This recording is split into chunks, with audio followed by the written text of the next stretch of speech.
নমস্কার, আমি শ্রেষ্ঠা। সেদিন আমরা চলে গিয়েছিলাম মেদিনীপুর বিদ্যাসাগর হলে। অনুষ্ঠিত হচ্ছিল নবকুঞ্জের মেলা, সেই উপলক্ষে। তো এই মেলাটা হয়েছিল 1 মার্চ থেকে 11 মার্চ পর্যন্ত। তো আমরা গিয়েছিলাম 9 মার্চ আমার বান্ধবীদের সাথে। কলেজ থেকে ফেরার পথে আমরা একবার গিয়েছিলাম ওইখানে। তো দেখলাম পরিবেশটা তো খুবই সুন্দর। এইদিকে আমার বান্ধবীরাও চলে এসেছে, এই দুজন। তো আমরা দেখুন, এখানে দেখে নিন শ্রী চৈতন্য মহাপ্রভুর যে পুজো হয়েছিল। এটা বিশেষত শ্রী চৈতন্য মহাপ্রভুর আবির্ভাব দিবস এবং দোল পূর্ণিমা বা গৌর পূর্ণিমা উপলক্ষেই মূলত এই নবকুঞ্জের যে উৎসবটা হয় বা মেলাটা হয় সেটা হয়েছিল।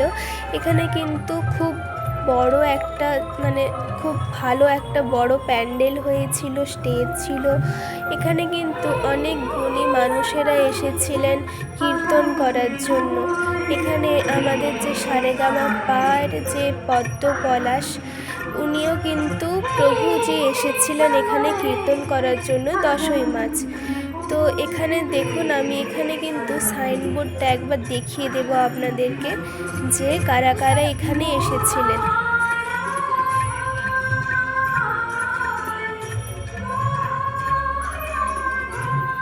এখানে দেখতেই পাচ্ছেন যে কারা কারা এসেছিলেন। এখানে কিন্তু খুবই ভালো একটা পরিবেশ, খুবই ভালো ছিল। খুব নামি দামি ব্যক্তিজন মুনিবর্গ এসেছিলেন। তারপরে এটা দেখার পর আমরা একটু চলে গিয়েছিলাম কি কি স্টল বসেছে, কি কি বিক্রি হচ্ছে সেগুলো দেখতে। আর এখানে আমরা দেখলাম এখানে কিন্তু অনেক খাবার দোকানও ছিল, সব অনেক কিছু নিরামিষ ছিল। এটা কিন্তু ভগবানের যে ইস্কনের যে রাধা মাধবের ছবি ছিল, তারপর নৃসিংহদেবের, ইস্কনের সব কিছুই এখানে ছিল ভগবানের জিনিস। আর এগুলো দেখে কি বলবো, মনটা শুধু ভরে যাচ্ছিল। এত সুন্দর সব জিনিসপত্র পাওয়া যাচ্ছিল এখানে। এরপরে আমরা ওই দিকে একটু দোকানগুলো দেখে নিচ্ছিলাম কি কি পাওয়া যাচ্ছে। এখানে দেখছিলাম বিভিন্ন ধরনের চুড়ি ছিল। এখানে একটা খাবারের দোকান ছিল, এখানে ডাল বড়া ভাজা হচ্ছিল। আর এই নিরামিষ ডাল বড়া খেতে তো আমার ভীষণ ভীষণ ভালো লাগে। আর দেখুন এইখানে কিন্তু অনেক কম দামে মেয়েদের কুর্তি পাওয়া যাচ্ছিল, সুতির সব। এগুলো খুবই ভালো ছিল। তো তারপরে আমরা এখানে এইদিকে চলে এসেছিলাম। আর মাঝখানে কিন্তু অনেক দোকান ছিল যেগুলো আমি ভাবছি ভিডিও হচ্ছে, কিন্তু আমার পজ হয়ে গিয়েছিলো, সেজন্য ওগুলো ওই ভিডিওটা স্কিপ হয়ে গেছে। মাঝের দোকানগুলো, ওখানেও কিন্তু অনেক কিছুই ছিল, ঠাকুরের বিভিন্ন ফটো ছিল, তারপরে আরও জিনিস ছিল।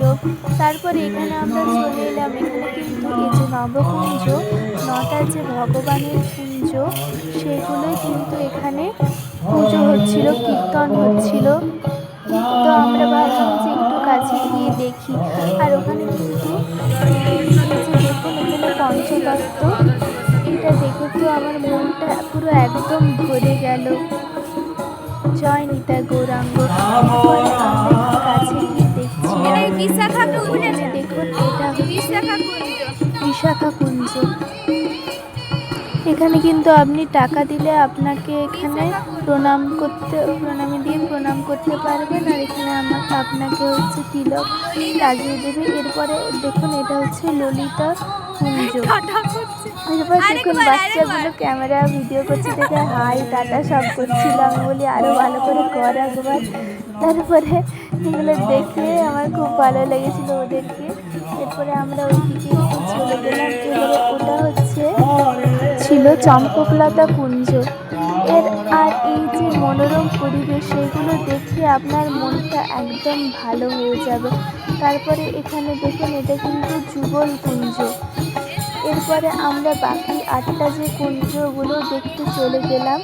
এরপরে ছিল দেখুন এখানে কিন্তু যুগল কুঞ্জের কাছে এখানে সারাক্ষণ কীর্তন হয়েই যাচ্ছিল, খুব ভালো পরিবেশ। এরপরে ছিল এখানে তুঙ্গবিদ্যা কুঞ্জ।